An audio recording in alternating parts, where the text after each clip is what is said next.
Sometimes the basics of good leadership are often forgotten, even by experienced managers. So this video might also be helpful to not just new managers, but also for senior managers. What could I possibly learn from you? I've been a manager for so long, I know the game inside out. We will see about that later. But before we get started, I would like to address one important thing. It's absolutely okay to be a bit afraid when you become a manager for the first time. Everyone feels that way. Afraid?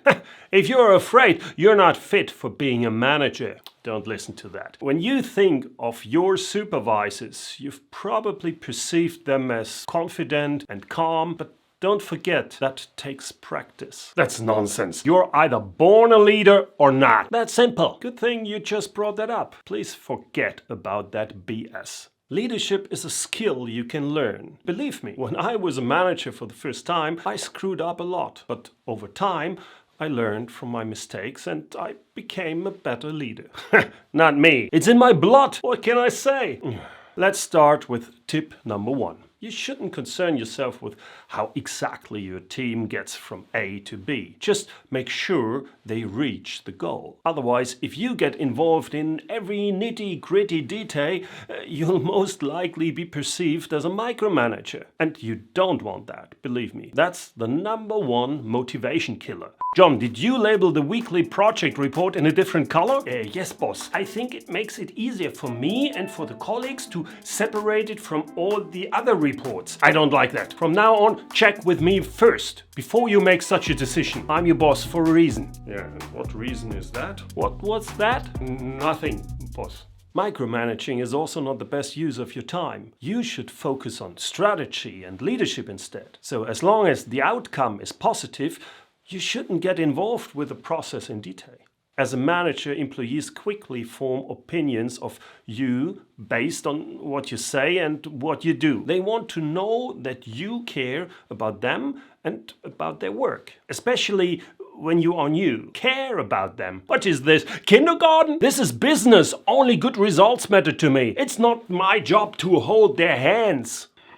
By being consistent, you can show that you are trustworthy. Be consistent in your attitude, be consistent in your communication style, and be consistent in your priorities and your commitment to each team member. Don't play favorites. Jim, I've assigned an international project to you. It's very big and it could kickstart your career. Thank you, boss. I appreciate that. But boss, last time you promised me that next time I would get the chance to work on such a project. Don't worry, John. I promise next time you will get a big project.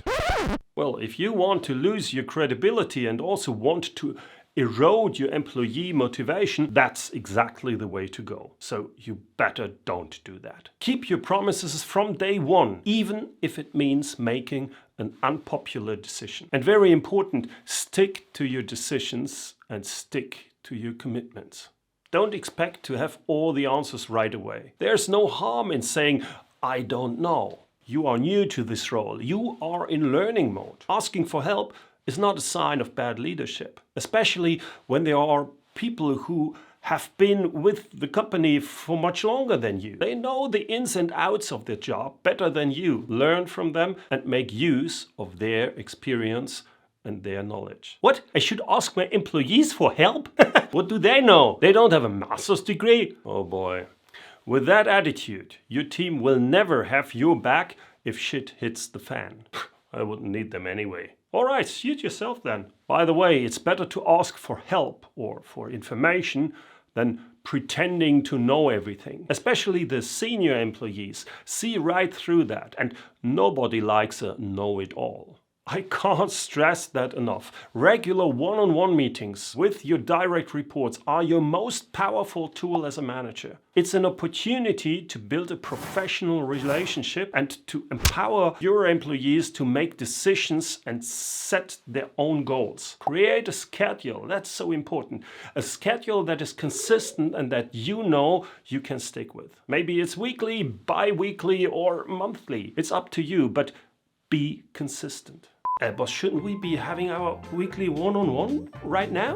What? No, I'm busy right now. Okay, so when are we going to have our meeting then? John, I don't know. I'm drowning in work here. I'll get back to you when I have time. Okay, you can sense that that's not good. By the way, when you start with your first one-on-ones, you should find out what expectations your team has of you. You should also talk about your own expectations. This is especially important when you used to be the best buddy with someone who is now your employee. By no means does that mean you have to end the friendship. It means that your casual stuff is for afterward, for happy hour or something like that. You have to keep it professional from now on. A mentor can help you resolve issues that aren't addressed in the company handbook. They can help you navigate your career decisions and shine light at things you haven't learned yet or you don't have information for. Hidden rules, for instance. But how do you find a mentor? Should you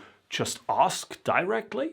Excuse me, boss, would you like to be my mentor? John, get lost. I don't have time for that. Don't do that. By the way, I don't think that Klaus Buhmann would be a good mentor anyway. Excuse me? He would learn a lot from me, but I'm just super busy. Okay, whatever. The point is, you don't have to ask. If there is someone at your company whose leadership style you really like, then just watch and observe this person. In your first week or so, try to get to your workplace early. 10 to 15 minutes early can be enough time to help you get settled and prepare for the day ahead. This is especially helpful if you are completely new to the company and everything is still unfamiliar. Delegation is a very important management skill. The earlier you master that skill, the better. Because you can't do it all. Delegate the tasks you don't have to do. No way. I'm the only one who does it right. They will just screw it up. That's one of many false reasons why a lot of managers shy away from delegating. Another very common misbelief is that managers think it would take longer to explain the task than doing it themselves. Yes, exactly. By the time they finally understand what I want them to do, I would have already completed the task. That's not true. But by refusing to delegate, not only will you overload your schedule and prioritize the wrong tasks, but your employees will miss out on valuable learning and growth opportunities. Why should they learn and grow as long as I tell them exactly what to do and how I want it to be done? Ladies and gentlemen, may I present you to the Manager of the Year, Klaus Buhmann. And if you don't want to end up like Klaus Buhmann, hello, check out this video on delegation. I promise you, you will learn how to delegate like a pro. Thanks for watching and see you soon.